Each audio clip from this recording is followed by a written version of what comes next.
Había que meter los hombros en unos soportes para moverla. Tenía ranuras de visión alrededor del casco. Era la única manera que tenían de ver el exterior. Esta es la entrada y salida de la torreta, que estaría ubicada sobre la plataforma del motor cuando se montaba. Este es el motor de 4 cilindros que sacamos del tanque. Entregaba una potencia de aproximadamente 39 caballos. Este motor representaba lo más avanzado en tecnología de combustión interna. La fiabilidad del tanque, junto a su municionamiento, le permitía operar en un radio de unos 55 kilómetros, bastante más que los grandes tanques de la Primera Guerra Mundial. A pesar del esfuerzo de los aliados en la creación de estos fuertes móviles, los alemanes les pisaban los talones en cuanto al diseño y fabricación de tanques. Fue inteligente porque eran armas ofensivas y Alemania estaba a la defensiva. Los tanques de la Primera Guerra Mundial eran ineficaces como defensa. Aunque como logro tecnológico fue muy significativo, su impacto fue limitado. No porque no fuera efectivo, sino porque nadie supo cómo explotarlo. Aún no se concebía el uso táctico del tanque en un combate limitado o escaramuza porque era un concepto nuevo.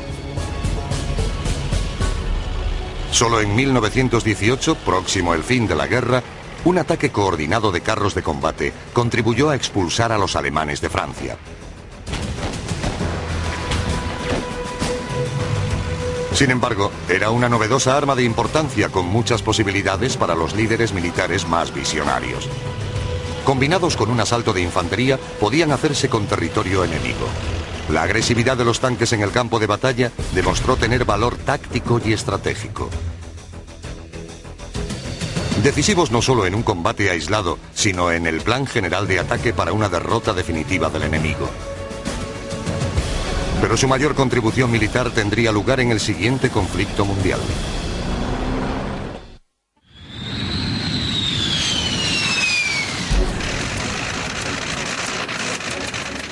El primer conflicto en el que la superioridad aérea desempeñó un papel en el planteamiento táctico y estratégico fue la Primera Guerra Mundial.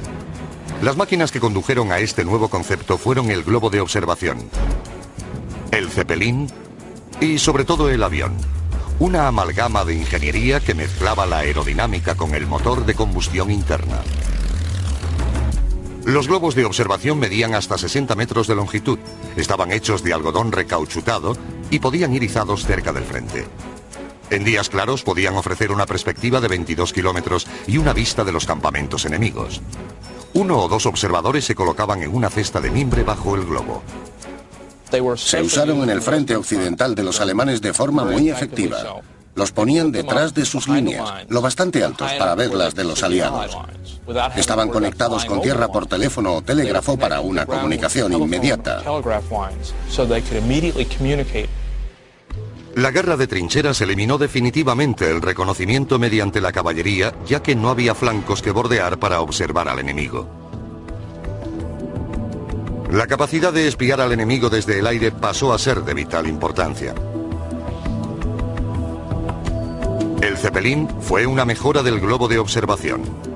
Estaba formado por una serie de bolsas compartimentadas rellenas de hidrógeno y unidas por un armazón de aluminio dotado de un motor. Era maniobrable y capaz de alcanzar velocidades cercanas a los 110 kilómetros por hora. Estaban construidos de forma que si el motor se estropeaba, un mecánico podía subir, arreglarlo y volver al interior. Es tan complejo como un transatlántico, solo que vuela mucho más alto.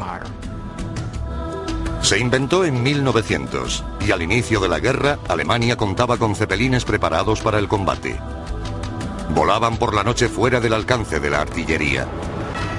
Al principio solo se usaron para el reconocimiento, pero en enero de 1915 hicieron su primer bombardeo sobre Inglaterra.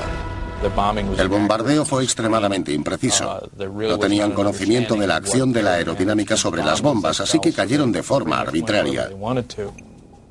Los zeppelines nunca fueron decisivos y en términos económicos suponían un despilfarro, porque eran muy caros de construir y mantener en relación a los resultados. Además, suponían un peligro para la tripulación. Los zeppelines estaban llenos de hidrógeno altamente inflamable. Si alguno era alcanzado por una bala incendiaria, se envolvía en llamas y caía. Su mayor amenaza era el avión que podía volar más alto, rápido y mejor que cualquier dirigible. Nació 10 años antes del inicio de la guerra y era poco más que una gran cometa por entonces.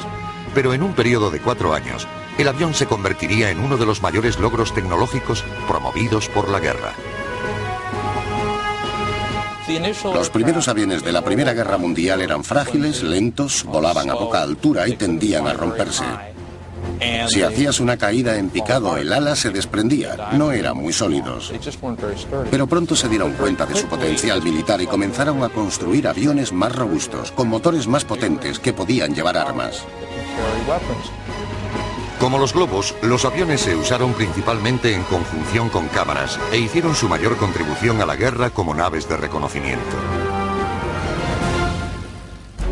Uno de los primeros aparatos empleados con esa misión fue el Blériot, un monoplano de una sola plaza con motor de 50 caballos. Pesaba cerca de 400 kilos y no llevaba armas. Muchos de los primeros pilotos de reconocimiento procedían de la caballería, cuya utilidad en tierra era ya poco significativa.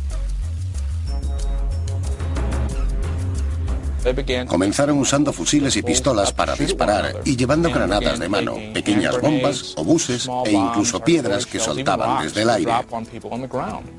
Eran muy agresivos. Esto condujo al desarrollo de aviones de combate especializados, algunos como bombarderos y otros como cazas. El objetivo de los cazas siempre era derribar los aviones de reconocimiento. El reto para el piloto era cómo disparar sin dañar su propio aparato. Una ametralladora frontal facilitaba apuntar, pero solían alcanzar la propia hélice.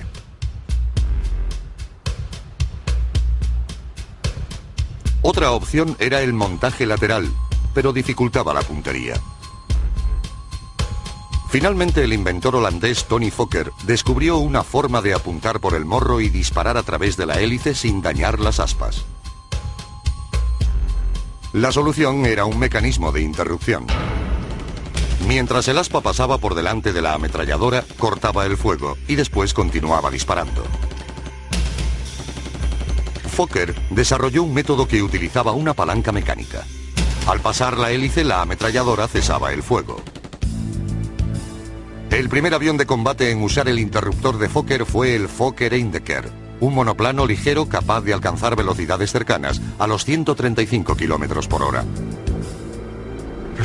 Lo llamaban avión de caza. Todo lo que había que hacer era dirigirlo hacia el enemigo y abrir fuego. Suena romántico, pero no era más que un asesinato. Se trataba de pillar al enemigo desprevenido tomando fotografías y dispararle por la espalda con la ametralladora. En las trincheras los hombres se acostumbraron pronto al zumbido de los aviones volando sobre el frente. Los veíamos luchando allá arriba. Había gran cantidad de ellos disparándose unos a otros.